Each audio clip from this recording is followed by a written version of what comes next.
Hello and welcome to the IDL. My name's Nick, and this is how to play Fate Core. First things first, this game is played with a set of 6-sided dice called Fate or Fudge dice.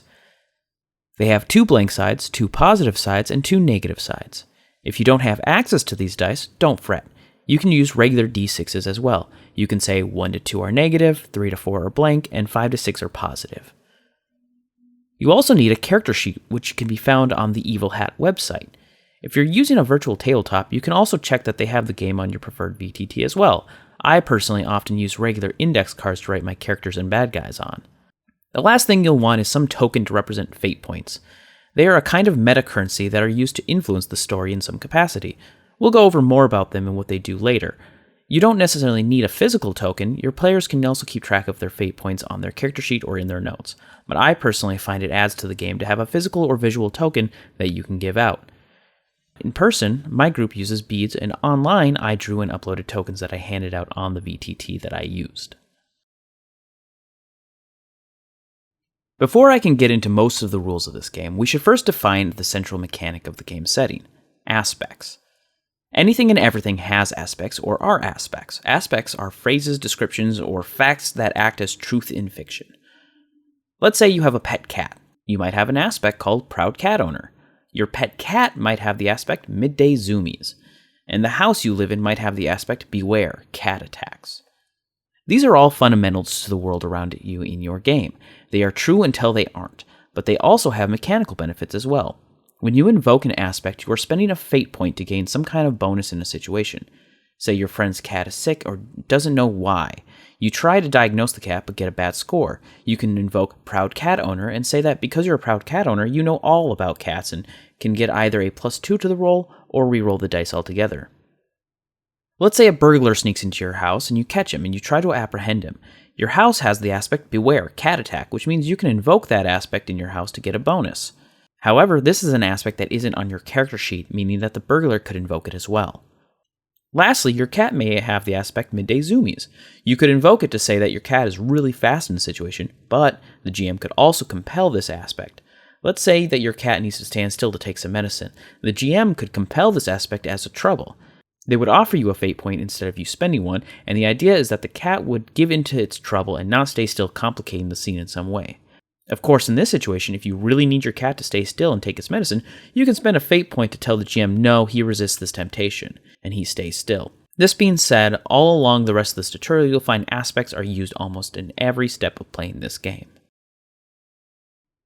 Fate is a collaborative TTRPG. It incentivizes the game master and players to work together to build the world before play and during play as well. There is a game creation worksheet which can be also found on the Evil Hat website that will help guide everyone in the creation of the game world. Some of the things you'll create together will be what kind of game you want to play and what the scale of the game will be, whether that's a fantasy setting where you have to save your kingdom, or if it's a modern-day noir that takes place in one city, or even a sci-fi setting that involves saving the whole universe. You may want to come up with a name for your game. As an optional rule, you can use the name of your game or even individual quests or arcs as aspects as well. I like this rule because it helps reinforce game themes and group goals, but it's just an extra rule that doesn't need to be part of your game. Next, you'll come up with a current issue and an impending issue. This gives you something immediate that needs confronting and something that can be found in the background brewing as trouble that will eventually need solving. These issues will also be aspects that can be invoked or compelled. Next, you'll come up with faces and places. These are prominent people or areas that appear in your game. They could be a king, a city library, a criminal organization, or even your mom. Then come up with an issue or aspect that helps define that face or place. So let's come up with an example. Let's say your group wants to play a fantasy setting and they want to travel and save the whole planet. Inspired by their favorite JRPGs, they decide to name this campaign Crystal Skies. They decided it would be nice if they were all from the same village, sworn to protect a sacred crystal that helps give magic to the world.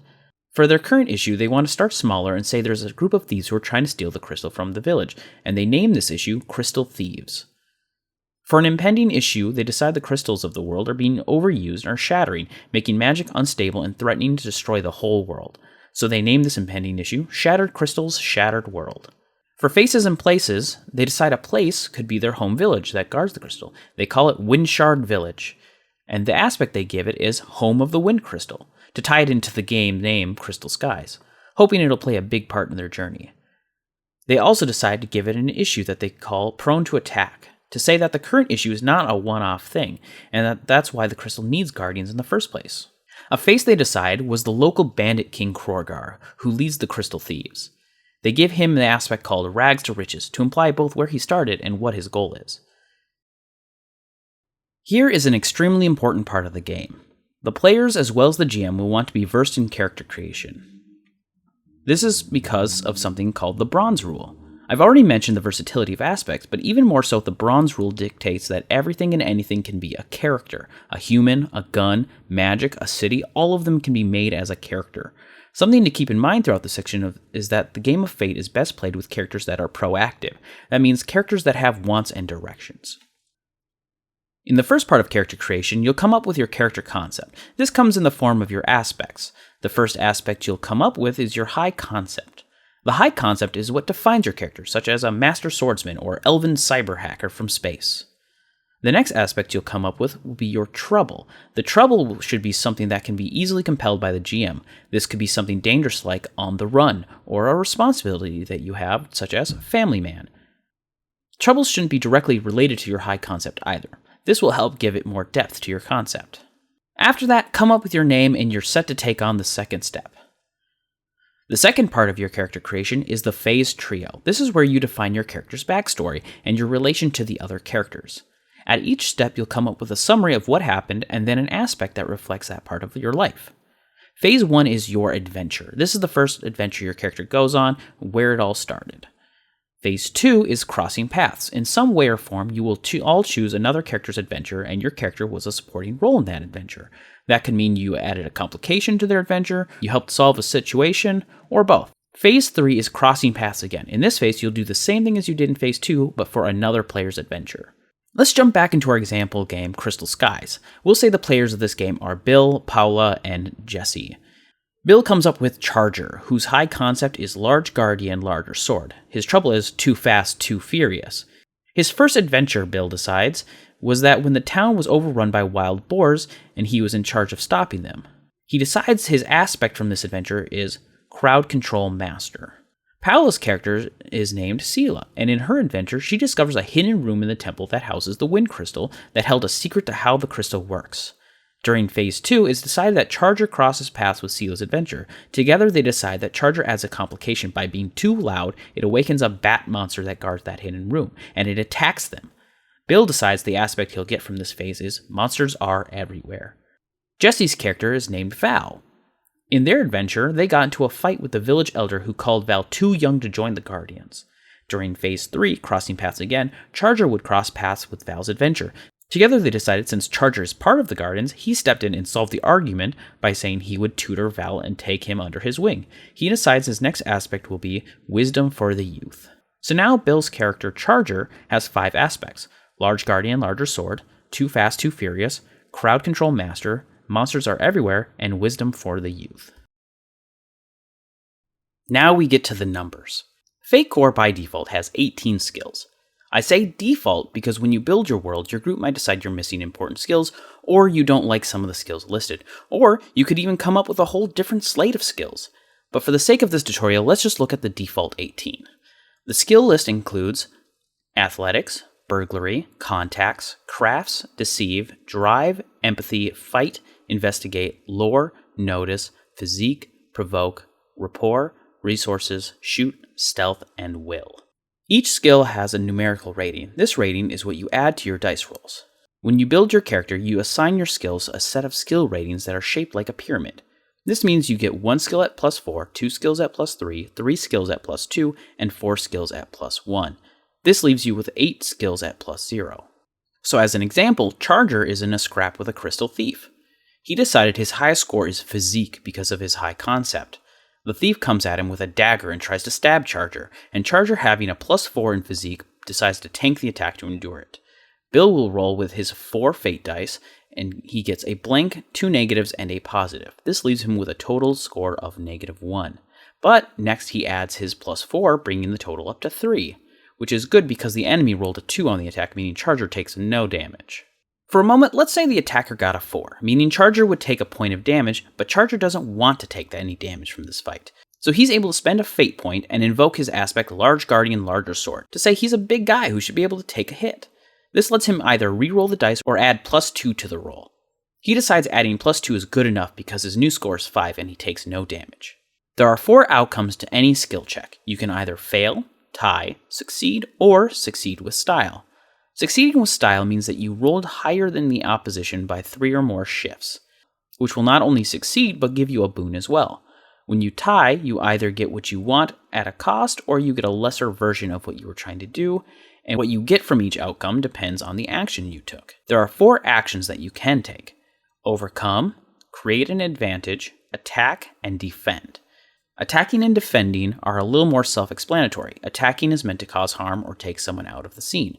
Defending is meant to avoid an attack or prevent someone from creating an advantage against you. When you fail an attack, you do no damage. When you tie, you don't do any damage, but you get a boost, which means you create something similar to a temporary aspect that you can spend for free, but it goes away when you spend it.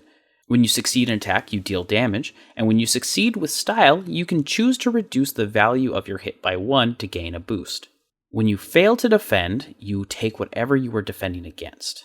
When you tie, your opponent gets a boost. When you succeed, you avoid the consequence. When you succeed with style, you avoid the consequence and gain a boost. Creating an advantage is an action you use to create a situational aspect, such as starting the drapes on fire, creating a house on fire aspect.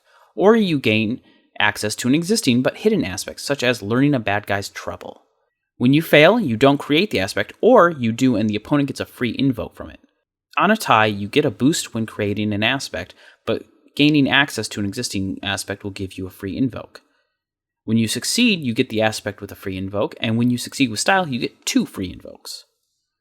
Overcome is an action you use to succeed with your skills. This means that there will be difficulties that arise that you need to use your skills to overcome, and you take this action to do just that.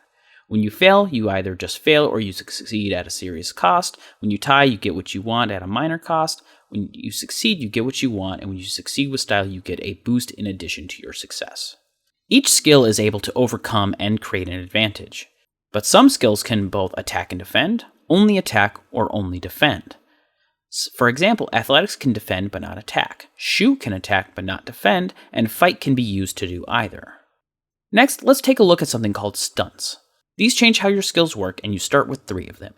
Stunts can be used in the following ways: adding a new action to a skill, such as letting you attack with athletics, adding a bonus to an action, such as getting a +2 to fight when you're making an attack against a boar, and creating a rules exception. For example, you could make a stunt that lets you use athletics in place of fight when fighting without weapons.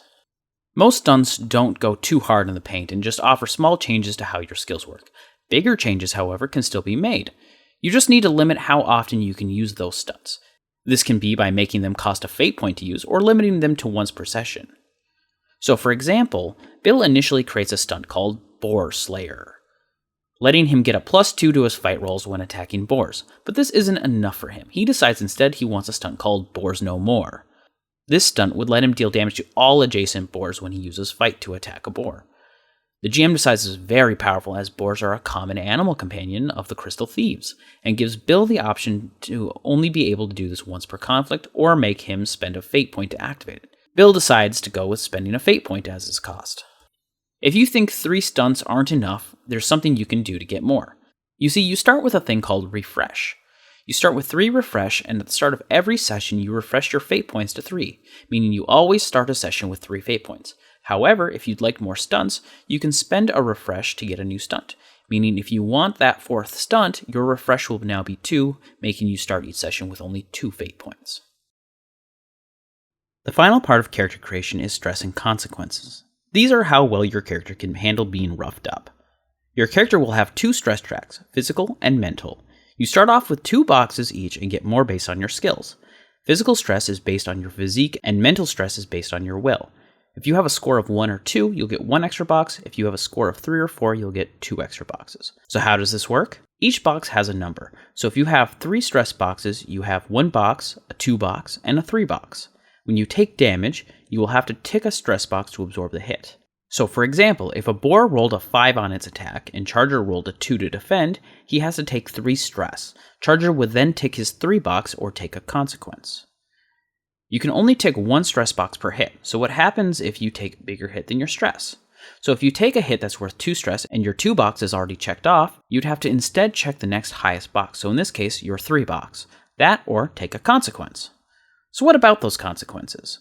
When you take stress damage, you can opt to take a consequence instead. You have 3 consequence slots, a mild, moderate, and severe. A mild consequence is worth 2 stress, a moderate is worth 4 stress, and a severe is worth 6 stress. These are new aspects that your character will receive that don't go away that easily. They might be something mild like a headache or something severe like a shattered bone. The opponent who gave you that consequence will get 1 free invoke on that aspect to use against you. So as an example, Charger is fighting a boar and takes 2 damage. He decides to take a consequence instead of stress, and he gets the aspect, the wind knocked out of him. Now the boar on its next attack can use that consequence as an aspect for free to use against him. It looks like Charger is about to dodge this attack, but he has the wind knocked out of him, so the boar is able to move swifter and gets a +2 to his attack and hits. After a conflict, your stress boxes clear up, but your consequences don't. You only have 1 set of consequences as well, so physical and mental stress both share the same consequence set. To heal those consequences, you must first make a skill roll to overcome it, the difficulty being the value of the consequence. You then change the aspect to reflect that you are recovering, so the wind knocked out of him might become needs a minute. Then you have to wait for the recovery to happen. For a mild consequence, you'll have to wait for a scene to recover, a moderate you have to wait for a whole session, and severe you have to wait for a whole scenario. I'll define scenes and scenarios a little bit later. But once the appropriate amount of time has passed, the consequence slot will become empty and you're free to take new punishment. When you don't have enough stress or consequences to take a hit, you are taken out of the scene. This doesn't mean you're dead, but it might. The person who took you out gets to decide what happens to you within the scope of the conflict. If this is a shouting match, you can't die from being yelled at, but if it's a bloody battle, you could very well die. In the case of a shouting match, you might have to give in to their demands. But what if you don't want to die? You can concede at any point in the conflict. So long as the dice aren't rolled, you can give up. When you do, first things first, you get a fate point, and then you can avoid the worst parts of the consequence. So for instance, if you are in a combat and you concede, you can say that you concede and then decide you don't want to die here. So the GM and player can work out what happens instead. Maybe they just knock you out and steal your money. Sessions, scenes, and scenarios define how you interact with the world. They are the building blocks of how the game is run. Sessions are the amount of game time you play in one sitting. A scene is a part of the game that deals with a short amount of time where there is a goal to be met. That goal could be fighting off an enemy or having a conversation with an NPC. Scenarios are a problem that needs resolving that is linked together by multiple scenes and sessions. This will result in some sort of narrative milestone. Scenes make up scenarios, scenarios make up story arcs, and story arcs make up a campaign. It's all just one narrative pyramid. So using our Crystal Skies example, a scene might entail Charger, Sela, and Val talking to the village elder trying to convince him to let them go fight the Crystal Thieves. A scenario might be the overarching need to stop the Crystal Thieves that takes a few sessions for them to stop them. Usually you may need to just make one roll to solve a problem, but sometimes things are a bit more complex than that. Challenges, contests, and conflicts are what the GM uses to dictate those complex scenarios. Challenges are a series of overcome actions using different skills. This might be needing to distract all the boars outside the fort while someone lockpicks the door to get in, and needing someone to sneak in afterwards without alerting the boars to your presence. Think of this as player versus environment. Contests are when there are 2 sides that have opposing goals and you're not directly in a conflict. You decide what the appropriate skill needed for each side is, and they can start making opposed checks. These exchanges will allow each side to tally up victories, and when you get 3 victories, you win. You can also attempt to create an advantage before you roll if you think of a way to improve your chances. What you can't do, however, is make an attack. If you do, it ceases to be a contest and it becomes a conflict instead. Conflicts are when opposing sides intend to do harm to each other. This involves setting up an environment with situational aspects and zones. Zones are the spaces this takes place in. Instead of 5-foot grids like you might be used to, the zones are specific spaces such as stairwell, a hallway, part of a parking lot, the living room, etc. Then establish who is in the conflict, what side they're on, and what the intent is for both sides in the conflict. Turn order is determined by your skills. In a physical fight, you use notice, and for mental and social conflicts, you use empathy. If there's ties, you compare a secondary skill to determine, such as athletics and rapport, and if there's still a tie, you compare physique and will respectively. Each turn you can make one skill check and move one zone. This might be the same action if there's something making it hard to move zones, such as cluttered furniture, or there's an enemy in the way. You basically can do whatever you want in a conflict, as there's ample room to do all 4 actions. We've already talked about stress and consequences and being taken out of the fight, so we won't repeat it in depth, but basically if you make an attack action and you roll higher than their defend action, you deal that much stress. Once everyone on a side concedes or is taken out, the conflict is over and the winning side gets what they want. Each of these scenes can also transition into each other as well, such as a race turning into a brawl, or a fight turning into a race to stop a portal from opening. As you play the game, there will be multiple opportunities to grow as a character. These take the form of minor, significant, and major milestones.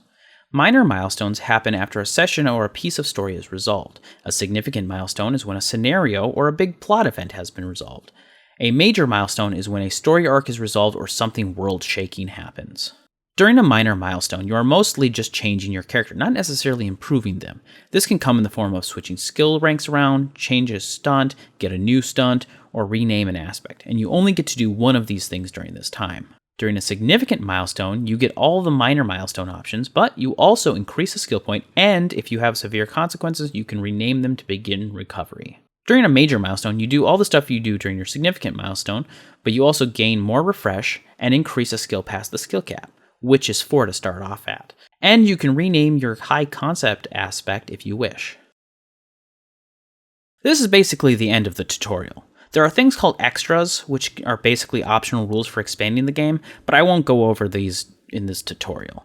But there are toolkits out there to explain how to do things like weapons and armor, magic, wealth, organization, superpowers, so on. You can also choose to turn the dials on your campaign. This means changing the starting skills, or changing skill caps, changing the refresh number, how many aspects you get, and so on. This helps customize your game to the needs and fit your campaign and tone. But as for now, this is how to play Fate Core.